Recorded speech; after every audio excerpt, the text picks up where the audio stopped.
In today's video, I'm going to teach you how to empty Dropbox when it's full using our step-by-step 2025 guide. Running out of space on Dropbox can be a frustrating experience, especially when you rely on it for storing important files. But don't worry, I'm here to guide you through a simple process to clear out unwanted files and reclaim valuable storage space. Let's start by checking your current storage usage. First, open your web browser and go to Dropbox.com. Sign into your account if you haven't already. Once you're in, direct your attention to the top right corner where you'll see your profile icon. Click on it and a drop-down menu will appear. From this menu, you want to select Settings and then Plan. Here, under Storage Details, you'll be able to see how much space you have used and how much is still available. This is crucial because it helps you understand just how much space you need to free up. Now that you know your storage stats, it's time to delete some files you no longer need. Let's start with Dropbox's web version.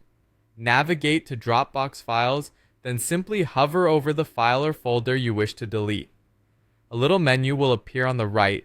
Click the three dots to reveal more options and then hit Delete. Keep in mind though, that when you delete a file this way, it's not completely removed yet. It's just moved to the Deleted Files folder.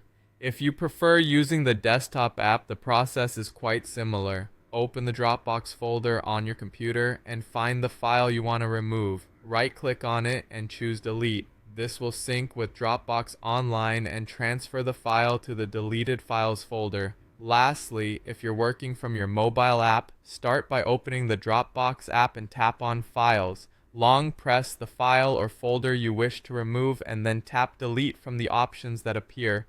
Here comes the crucial part, emptying the Dropbox trash, also known as deleted files. You see, deleting files doesn't immediately free up space, it just sends them to this folder. To truly free up storage, you need to permanently delete these files. To do this, go to Dropbox Deleted Files in the web version. Select the files or folders you've deleted but no longer need.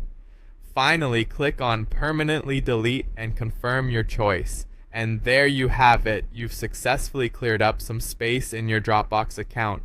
Remember, regularly checking your storage and clearing out unnecessary files will help maintain your storage capacity over time. Thanks for tuning in, and I hope this guide has made managing your Dropbox storage a breeze.